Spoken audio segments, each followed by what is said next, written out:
Técnicamente, lo que se ha hecho un proceso de restauración ecológica sin paralelo en Colombia o en Sudamérica.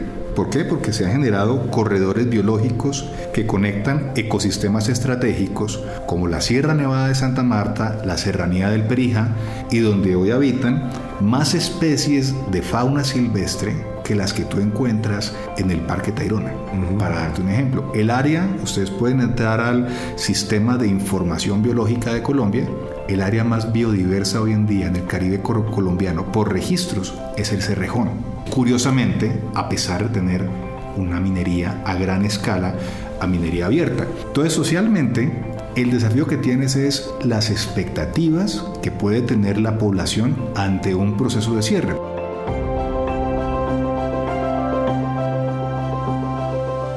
En una enriquecedora conversación con Luis Francisco Madriñán, exploramos los desafíos y oportunidades que enfrenta el Cerrejón en su proceso de cierre de minas y manejo de pasivos ambientales, en un momento decisivo para La Guajira. Hablamos sobre el uso del agua, la transición energética justa, opciones productivas sostenibles y herramientas como los bonos de carbono y de biodiversidad. También dialogamos sobre el potencial del turismo como alternativa económica y la importancia de un plan de manejo ambiental efectivo. Un episodio esencial para entender el cruce entre desarrollo, sostenibilidad y justicia social en una región determinante para el futuro del sector minero energético colombiano.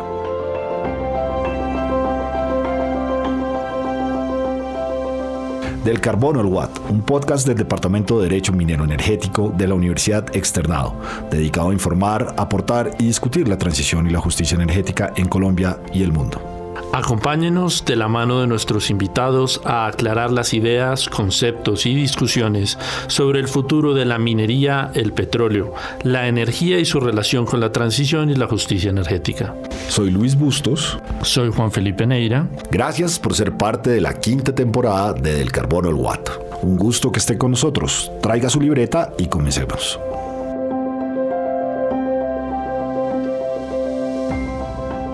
Luis Francisco Madriñán es ecólogo con formación en la Pontificia Universidad Javeriana de Bogotá. Cuenta con una destacada trayectoria académica y profesional. Es magíster en Uso, Manejo y Conservación de Recursos Naturales por el Centro de Investigaciones Biológicas del Noreste de La Paz, Baja California, sur de México. Y doctor en Pesquería y Manejo de Cuencas por Oregon State University. Ha realizado estancias postdoctorales en temas de alta relevancia ambiental, incluyendo los efectos del cambio climático en el Pacífico norteamericano, en la Universidad de California, Santa Bárbara, y la fragmentación del paisaje por infraestructura en Europa en Concordia University de la Universidad de Montreal en Canadá. En el ámbito profesional, actualmente ocupa el cargo de gerente ambiental de Cerrejón. Previamente se desempeñó como coordinador de servicios ecosistémicos en la ONG Conservación Internacional, coordinador del proyecto HEF, Conservación de la Biodiversidad en Zonas de Cultivo de Palma en Colombia, y como profesor en la Universidad del Rosario en Bogotá. Bienvenidos.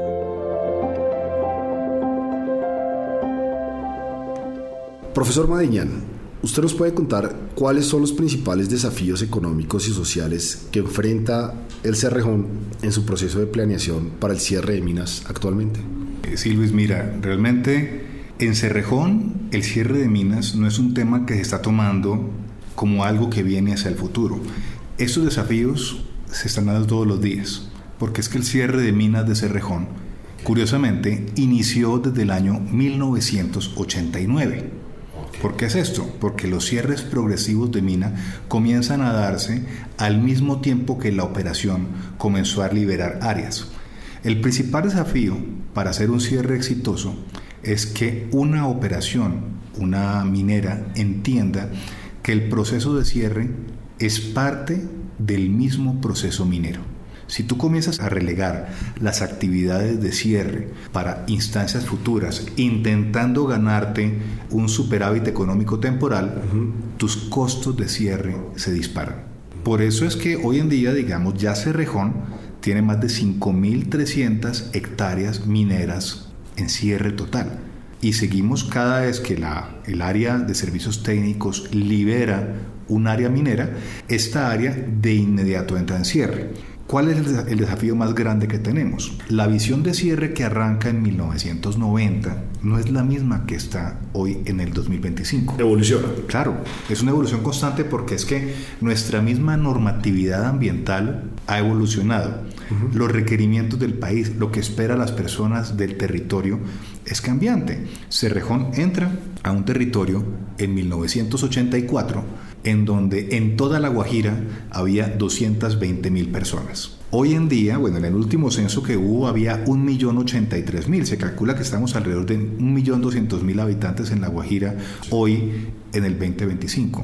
Y el principal desafío que tenemos es qué va a pasar con La Guajira después del cierre de operaciones del Cerrejón.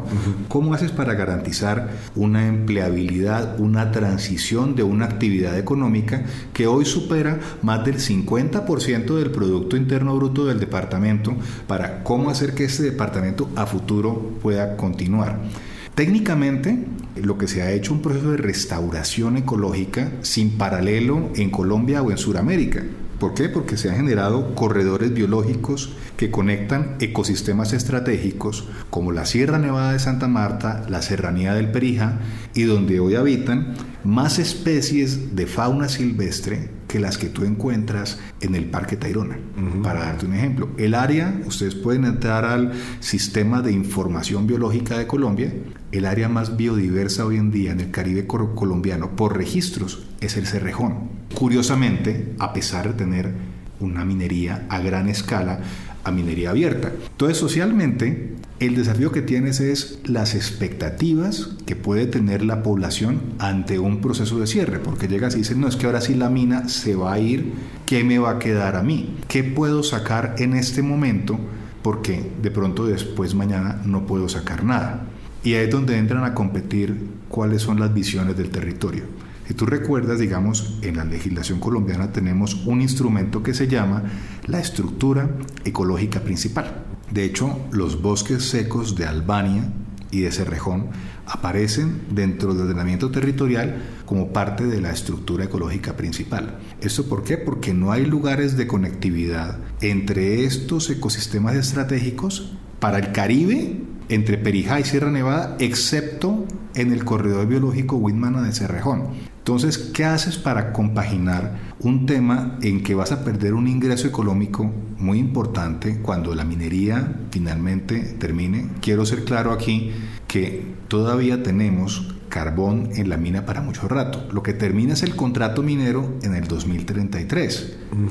Pero tú podrías tener más minería si fuese la decisión del Estado colombiano de ir más allá, hasta que las reservas, digamos, se agotaran totalmente. Eso podría hablar, dependiendo de los diferentes planes mineros, 10 o 15 años más, pero no es un tema del que hoy vamos a... No, muy importante aclaración y entiendo por qué la hace, y gracias por darnos luces sobre este punto. Pero yo quisiera profundizar un poco en lo que usted nos menciona, que efectivamente tienen un plan estratégico o una estrategia para asumir este reto que es el cierre, y cómo empieza desde el día cero, ¿no? Desde el primer momento de la explotación.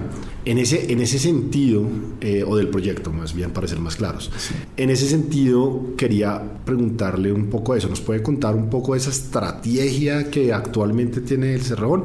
Sí. Y de pronto, si usted hace esa comparación de la estrategia que se tenía en el 90, en el 89 y lo que es hoy, ¿en qué ha evolucionado? ¿Cómo ha cambiado las acciones de la empresa? Es como comparar el viaje del Apolo en los 60s con las misiones ahorita del SpaceX. Seguro que es el nivel de complejidad del mismo. ¿Qué se buscaba en los 90s? Era, no vamos a dejar un pasivo, vamos a reforestar. En esa época, la moda en Colombia, Cartón de Colombia sacaba un comercial hermoso en televisión que mostraba un bosque de pinos. Y uno decía, hombre, ¿yo por qué no puedo tener un bosque de pinos si es que mis ecosistemas no sirven para nada? Yo quisiera tener los bosques que hay en Alemania. Entonces, cuando arranca Cerrejón la restauración en el 89, primero se trabaja con pinos y con acacias, con especies exóticas, porque se buscaba que hubiera una industria forestal después de la mina. Esta visión cambia cuando esos cultivos fallan, porque el verano guajiro mató gran cantidad de esas especies. Pero intentamos tener bosques de pinos en la Guajira. Pinos caribe se intentaron, fallaron. Muy bien. Eso ha sido un laboratorio, más de 30 años de experimentos de qué funciona en la Guajira. ¿Qué sucedió después? Mi antecesor, Ramón Gualdrón, fue un visionario en su época, porque él comenzó a trabajar con especies nativas. Entonces comenzaron a generar una forma de qué especies aguantan las condiciones de la Guajira. Entonces te das cuenta, el cierre era, ¿qué me sirve para cerrar la mina y que no me quede un hueco, pero pues que sobreviva a la mina? Esa era la visión original. Después comenzó a evolucionar y decía, bueno, aparte de que sobreviva, ¿cómo hago para que esto me tenga un valor extra y que pueda, por ejemplo, ser maderable? Una visión forestal del proceso. Entramos a los 2000. Hoy en día, ¿cómo ha cambiado esto? Esto es una visión que se llama soluciones basadas en naturaleza, y es darle el valor a los ecosistemas para un uso futuro, porque aquí lo que ocurrió fue algo no esperado. Cuando arrancaron estos experimentos con partes forestales y con pastos y gramíneas, comenzó a aumentar rápidamente la población de venados y de saínos en el Cerrejón. Jaguares estaban extintos desde 1976 localmente. El jaguar regresa a la mina en el 2015 por sí mismo, nadie lo trae, él regresa caminando porque encuentra allí un refugio con alta cantidad de alimento y biodiversidad. Hoy en día se mueven en la mina constantemente 11 jaguares, alrededor de 30 pumas, más de 200 ocelotes, para contarte los felinos. Hay 600 especies de fauna que se mueven en la mina. Entonces yo podría compaginar una visión productiva o una realidad que ya tengo hoy en día. La realidad es, hoy tenemos al norte del complejo minero un área que tiene la misma diversidad que un parque nacional en Colombia. Al sur tienes población cercana. Entonces, ¿qué ha cambiado ahora? Ahora estamos en un nivel de sofisticación muy alto porque estamos haciendo estudios detallados de hidrogeología. Por ejemplo, hay un estudio que hemos hecho ahorita que es ver la diferencia entre una molécula de agua del sur y del norte de la mina, viendo si el agua que se mueve en una cuenca acaba saliendo al norte del complejo minero y viendo qué necesitamos y con qué reforestar estas cuencas para maximizar la cantidad de agua que aporte el área de Cerrejón. De hecho, hoy en día tú revisas el sur de la mina, tiene un caudal en verano de cerca de 3 metros cúbicos por segundo y a la salida sale con 7. O sea, el área hoy en día produce agua. En un departamento con escasez, este es uno de los motores principales, el tema agua. El segundo es, hoy trabajamos con 40 especies nativas de bosque, se arrancó con 3 o 4, con las cuales se ha hecho todo el tema de captura de carbono, biodiversidad, cuáles sirven, cuáles no sirven, y sigue la siguiente pregunta. El uso futuro, y eso es un tema que tiene el contrato minero, lo define el Estado colombiano 3 años antes del cierre. No me da mucha flexibilidad hoy en día. ¿Sí? ¿Qué tal que todo lo que he hecho en 40 años de trabajo me digan, no, es que yo no quiero eso, ahora quiero es un pan de sudar gigante en toda la mina?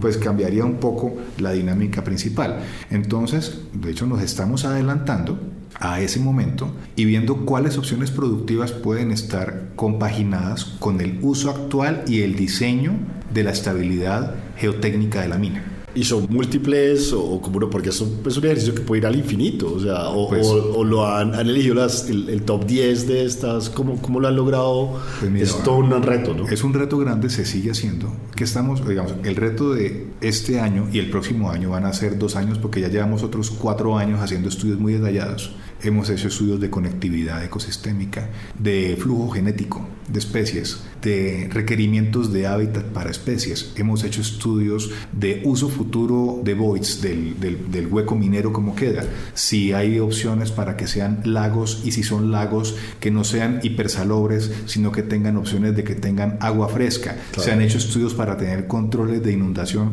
porque en La Guajira, como yo digo, el río Ranchería es un río con esquizofrenia. O llueve mucho o no llueve. Entonces, cerca del 93% del agua del río Ranchería se pierde en el Mar Caribe sin ningún uso. Entonces, inclusive se han hecho estudios para ver si se pueden hacer embalses de acaparamiento de agua de exceso bajo criterios de inundación de poblaciones. Entonces, todo esto acaba redundando es un gran abanico, un portafolio de actividades que se presenta como usos futuros posibles del terreno. Cuando tú entregas la mina, finalmente con las áreas, y eso ocurrirá 5 años antes de que se entregue el plan final de cierre minero, el gobierno acepta o no acepta el uso final del suelo propuesto. Y por eso es una labor titánica y tiene que ser muy detallada y tiene que ser basada en datos, porque no es solamente lo que yo quiero por la moda del momento, claro, sino es basada en la realidad de la región y en el mismo potencial que tienes. Profesor Madriñán, usted ha mencionado dentro de sus respuestas 2 puntos que se me hacen muy interesantes. Sí, los estudios hidrológicos que vienen desarrollando, que pues a lo largo de los años, y el buen uso del agua. Y este buen uso del agua, digamos que siempre que uno piensa en esa recuperación del terreno, digamos que cobra es un tema que hay que colocar en el centro de la mesa, ¿cierto? Sí. Quiero que por favor nos profundice sobre eso. ¿Cómo ven el futuro del agua y el aporte de la mina en la región? Ya nos comentaba que se recoge, digamos, un caudal hídrico menor y al final es mejor, pero sí quisiera escuchar esto. Son varios temas y ahí va, aunque no lo creas. Si yo te hago la pregunta, ¿tú crees posible que un jaguar o una población de depredadores tope pueda aumentar la cantidad y la calidad de agua? No, yo diría que lo afectaría, pero pues yo creo que hace parte de ese ecosistema y que como todo está interrelacionado en estos espacios, sí deben aportar de alguna manera. Pues te voy a contar un caso que sucedió desde los 90 en Estados Unidos, cuando en el parque de Yellowstone reintrodujeron los lobos. A los primeros 3 años comenzó a pasar algo muy raro. Comenzaron a ver que comenzó a aumentar la cantidad de bosques cerca de los ríos. Tras 5 años de los lobos comenzaron a estabilizarse. Después llegaron los castores. Después se generaron cauces más pequeños y más limpios. Y el caudal comenzó a montar en Yellowstone. En Yellowstone ese proceso lleva 30 años. En Cerrejón el jaguar regresa a Cerrejón hace 10 años. ¿Qué estamos encontrando hoy con el jaguar en Cerrejón? Que los bosques están creciendo más rápido, que los ríos no se están secando, que los caudales están aumentando. Entonces, sí hay una relación directa entre un buen manejo de la naturaleza para la ganancia total del departamento de La Guajira. ¿Por qué? Al sur tú tienes las poblaciones de Fonseca, Barrancas, Distracción, San Juan del Cesar, que son la despensa agrícola del departamento. Ya está cultivos de arroz, cultivos de palma africana, hay ganadería en gran extensión. Tú llegas a Cerrejón y encuentras hoy en día pues la parte de minería y grandes áreas de conservación de bosques. Y después tú encuentras una división en La Guajira que se llama la Falla de Oca. Ahí cambia la geología de La Guajira y al norte de la Falla de Oca no hay una retención de agua por parte de los sistemas acuíferos. Entonces nosotros estudiamos 46 opciones económicas distintas para usos futuros, no solo de Cerrejón, sino de actividades complementarias para el área de La Guajira, Media Guajira, con Dovin, es una empresa consultora que nos ayuda a hacer todo el estudio. Y se encontró que aunque lográramos aplicar todas las 46, no logramos solventar el 50% del aporte económico de la minería hoy, ni con todas las soluciones. O sea, quiero decirles que no es fácil la solución de cambiar un modelo minero por nuevos modelos. Quizás en 10 años podamos inventarnos algo nuevo o las condiciones de mercado cambian. Pero con el tema de agua, hay opciones dentro de los bosques ecotropicales que permiten unas ganancias que no eran consideradas en el pasado. Por ejemplo, se ha hablado constantemente de los bonos de carbono. Sí, y todo el mundo conoce bonos de carbono, pero es unidades de carbono por unidad de área. El bosque secotropical captura más carbono si le dejas el tiempo suficiente para crecer que una plantación forestal. De hecho, estamos hablando de que puede llegar a capturar 300 toneladas de carbono equivalente por hectárea en las especies que estamos manejando en Cerrejón. Pero hay un tema adicional que son los bonos de biodiversidad, que están comenzando a transarse hoy en día. Lo hablábamos muchísimo durante la COP16, que Colombia lastimosamente se ha enfocado más en el tema de carbono, que es un tema más del norte, del hemisferio norte, cuando nuestro diferencial aquí es la diversidad. Entonces, estos temas hemos generado unas economías forestales de especies nativas que podrían replicarse en el Caribe colombiano exitosamente, que podrían transar un mercado de bonos de carbono, de economías forestales y de productos no maderables del bosque, que por sí mismos son una economía bastante interesante y que está en la misma página de la conservación y del uso. Pero digamos que el mensaje dentro de todos estos proyectos, porque todos suenan muy bonitos, ¿cierto? Sí es la anticipación, ¿no? Sí. Es como saber hacia dónde vamos y que ya desde ahorita estar pensando que vamos a tener, digamos, que tomar estas decisiones en el momento que se tenga que entregar ese plan. Y la empresa se está preparando para eso, para entregar unas buenas opciones dentro de lo que podemos entregarle al país. El tema del agua, pues en los 36 kilómetros que tiene la concesión no vas a solucionar el problema de agua de La Guajira. Realmente, y lo he dicho en varias ocasiones, La Guajira no tiene un problema de agua en sí mismo, tiene un problema de conducción del recurso hídrico, porque en La Guajira tienes 11 ríos mayores y casi toda el agua de estos ríos termina en el Mar Caribe sin ningún uso. Te los menciono así a lo que me acuerdo aquí. Tienes el río Palomino, Negro, Jerez, Tapias, Lagarto, Carraipía, Camarones, Ranchería, Alto Río Cesar, que se encuentran en todo eso, de todo lo que te he dicho ahorita. Toda esa agua hoy en día está llegando al Caribe casi sin ningún uso.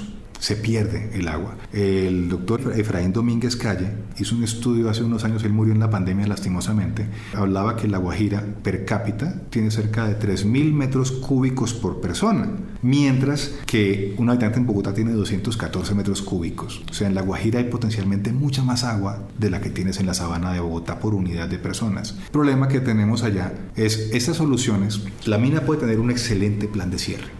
Okay. Pero si no hay asociado a ese plan de cierre de la mina una política pública para invertir los recursos que la mina sigue generando en las soluciones finales, todo lo que puedas hacer en los 36 kilómetros de la concesión va a ser insuficiente para el futuro. Entonces la pregunta es, ¿cómo compaginamos la política pública, las inversiones necesarias para el departamento, pensando hacia el final de la minería cuál va a ser la solución que va a quedar en el territorio? Y esa parte no la tenemos solventada. Profesor, gracias por todo lo que nos está contando, pero yo creo que hay dos temáticas, ya le digo cuál es la segunda, pero hay dos temáticas que deben ser muy transversales dentro de esta planeación y planificación que están realizando al interior de la empresa en cuanto al cierre, que quiero preguntarle directamente. Uno es si ustedes han considerado el factor de la transición energética, ¿cierto?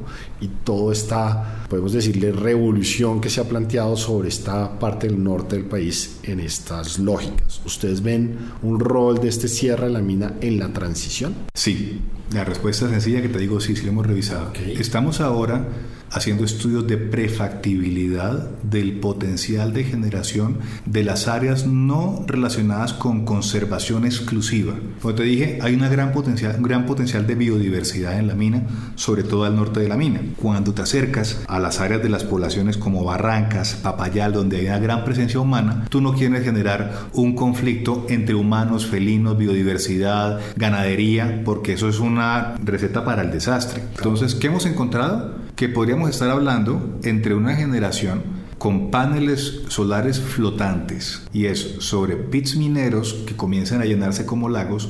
Podrías meter opciones de paneles solares flotantes que pueden generar cerca de 340 megavatios de energía. Es más de toda la que produce la Guajira hoy en día. Y eso no es poco. No es poco. Uh-huh. Y en los temas de áreas de botaderos de estériles, de antiguas escombreras, que se rehabilitan con un fin no de rehabilitación de conservación, sino de usos productivos o industriales, podrías tener alternativamente una generación combinada de paneles solares y aerogeneradores que podrían estar generando entre 100 a 200 megavatios adicionales. O sea, hay un potencial cercano a los 540 megavatios que es compaginado con el uso de conservación. Esto es porque cada vez, tú sabes, Colombia va a demandar más energía cada vez. Está ocurriendo ya, de hecho ya estamos cortos con las subastas energéticas. Estamos en déficit, sí, podemos decirlo ya. Así es. Sí. Y entonces ahí entra una siguiente pieza del pastel, y es cómo hacemos para que las autoridades ambientales también tengan una visión que no sea de conservación estricta, y que el funcionario de turno no diga, no, yo solo quiero reforestación, porque hoy en día muchas veces el concepto se basa en el concepto de un funcionario que es el evaluador de un grupo de evaluación.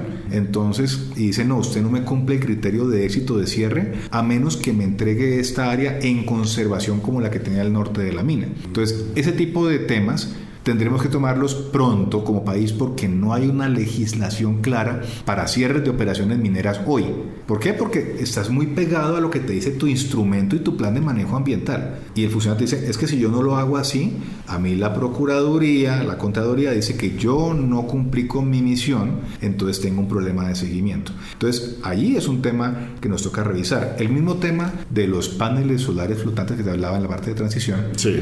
Hay que ver que esto sea sostenible. Claro. Y que estas actividades mineras vayan mucho más allá del cierre mismo de la mina. Tú no quieres dejar un área protegida, preciosa, para que a la vuelta de 10 años sea totalmente quemada, invadida por chivos, se tumben los bosques que se demoraron 45 años en crecer, se mate hasta el último jaguar. Entonces es una combinación de turismo sostenible y naturaleza. Ya de hecho hemos hecho con las comunidades locales trabajos con senderos ecológicos de avistamiento de aves, aviturismo, para generar diferentes nichos. Hay poblaciones que serían energéticas, hay poblaciones que son forestales, hay poblaciones que son con turismo alrededor de la mina. Nunca puedes generarle una única visión o una solución para todos. Si lo haces, le estás mintiendo a la comunidad. Es una canasta, claro, como lo que es un está portafolio. Es un portafolio de opciones. Pero realmente hay personas que dicen, no, si yo quiero también un vivero forestal de nativas. Si no tienes el agua, ni las semillas, ni la capacidad, no lo puedes tener. Si no tienes tampoco cercana a las líneas de transmisión energética, pues tampoco te sirve a tu comunidad tener eso. Profesor Mariñán, dentro de todo esto que nos explique desde su visión, ¿nos podría comentar qué hace falta? Puede ser desde lo regulatorio, qué hace falta desde la acción del Estado, puede ser qué hace falta dentro del trabajo de buen vecino que hay con las comunidades, o qué hace falta por activar, inclusive desde la misma empresa que usted note, para lograr estos objetivos de llevar estas minas que tenemos en Colombia a esas fotos que todo profesor que habla sobre restauración muestra de esto era una mina antes, esto es una mina pasada, después del proceso de restauración, ¿qué sirve para? ¿Qué nos hace falta como país, como región, como institución de mineras, instituciones de las diferentes instituciones mineras para llegar a esos puntos? Yo te diría que lo que nos falta más en Colombia es perder el miedo. Okay. ¿Por qué? Porque somos, como sociedad, temerosos de tomar decisiones. Siempre decimos, no, es que algo puede ser mejor. No, es que si yo tomo esta decisión, ¿qué van a decir de mí en el futuro? O sea, va a llegar el momento en que tengamos que tomar algunas decisiones. Para mí hay la ley 1523 del 2011, la ley de riesgos por desabastecimiento hídrico e inundaciones. Para mí es una que puede darnos un ordenamiento muy claro del territorio. ¿Por qué es esto? Como te decía al principio de nuestra charla, el río Ranchería tiene dos modalidades. Cuando tenemos aguas bajas, es un río que parece un riachuelo. Cuando tenemos la época de lluvias, es un río que te inunda gran cantidad de Riohacha, Albania y una cantidad de agua enorme acá en el Mar Caribe sin ningún uso. Una pregunta grande es, tenemos hoy en día todavía de hacer ajustes en el plan minero para poder aprovechar esas grandes cantidades de agua que se mueven en el Ranchería. La ley 1523 te habla que para evitar inundaciones, pérdidas de vidas humanas, tiene que haber dentro de las corporaciones regionales un órgano de estudio que te dé soluciones finales del uso del territorio y que se articule con los planes de ordenamiento de cuencas hidrográficas. Nos quedamos siempre viendo el PONCA con las necesidades del hoy, a través de una transferencia de beneficios directa de lo que la comunidad quiere hoy, pero a veces no pensamos qué ocurre en una Guajira donde hay 2 millones de personas y donde ya no hay minería.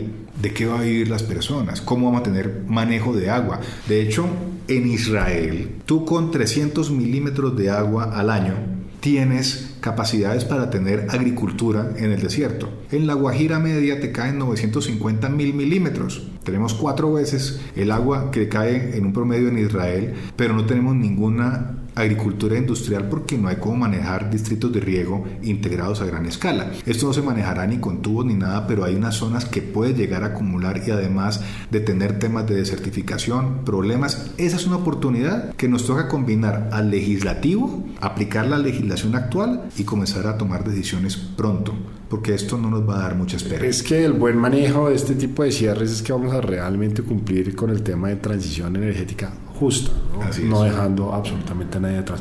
No quiero terminar esto sin preguntarle sobre el turismo, ¿no? Porque ese siempre ha sido también como un imaginario de estas áreas. ¿Cómo ve el desarrollo dentro de este portafolio, dentro de esta canasta del turismo en estos mismos espacios? No como ya nos enseñó, no como única opción, ¿no? Sino una opción dentro de las múltiples que podríamos pues para mí esa es mi favorita, de hecho. ¿Por qué es su favorita? Porque en mis fines de semana yo me he dedicado a entrenar a comunidades en la zona, en mi tiempo libre, enseñándoles sobre aves, por ejemplo, sobre qué significa el bosque. Una vez yo le mostraba las fotos de diversidad a una comunidad vecina y me decían, yo no creo que eso sea aquí porque yo no he visto animales en mi casa. Y yo les preguntaba, bueno, si yo le digo este nombre, este animal, ¿qué se imagina? Y yo le dije, venado. sabroso, tortuga, pa' la olla, serpiente, la enemiga, jaguar, el diablo. ¿Usted cómo quiere tener un animal aquí al lado de la mina si todos sus enemigos o todos van para la olla? Eso no es sostenible para ninguna comunidad. Entonces comenzamos a trabajar con ellos. Ya hoy en día tenemos 2 senderos pilotos de ecoturismo. Hacemos jornadas de avistamiento de aves con personas. Viene gente de todo el país a buscar algunas aves que solo encuentras en Cerrejón. Ahí tenemos la llegada de migratorias. Cuando llegan desde el hemisferio norte, el primer punto de parada donde llegan al continente es Cerrejón. Nosotros tenemos unas lagunas de compensación que hemos hecho en áreas rehabilitadas y se han vuelto lugares de avistamiento de migratorias únicas que llegan acá a estos puntos y que usan Cerrejón como veraneadero, como para pasar el invierno. El tema de turismo lastimosamente va muy unido con el tema de seguridad. Nosotros habíamos encontrado y detectado un cañón en Perijá, que te digo, no hay cosa más espectacular que yo conozca en La Guajira y he caminado mucho por todos lados. Le decían el cañón de la flojera, porque les daba flojera irse a ese cañón. Es un cañón que tiene los bosques secos tropicales mejor conservados de Colombia, que tiene petroglifos, que tiene dibujos en roca de marimondas, de este mono que está en peligro crítico de extinción. Y esta marimonda del Caribe, el Ateles híbridos, la población más grande de estos monos vive hoy en las áreas de compensación en Cerrejón. Entonces, el problema que tenemos es que nadie pudo volver al cañón de la flojera o la marimonda, porque hoy en día el orden público no lo permite. Entonces, necesitamos, esto es una solución integral entre las dos cosas. Para un turismo tienes que tener la seguridad. La infraestructura se está construyendo. Las comunidades están siendo capacitadas, pero es necesario solventar el tema de la seguridad. Parece que este es un reto que vincula la combinación de factores entre lo privado, lo público, la sociedad civil, para llevarlo a buen puerto. Esperemos que así sea. Esa es mi esperanza y por eso trabajamos todos los días. Muchas gracias por acompañarnos, profesor. A ti por la invitación, Luis. Muchas gracias. Y para que lo apunte en su libreta, el recomendado de nuestro invitado es... El recomendado mío es el libro de Jared Diamond, Armas, Gérmenes y Acero. GANS, porque nos muestra, porque los territorios se desarrollan de diferentes maneras a través de la geografía. No podemos pelear con la geografía, tenemos que adaptarnos a ella y saber adaptarnos. Es un libro altamente recomendado, junto al libro Colapso del mismo autor. Y léanselo, después les mando más recomendaciones.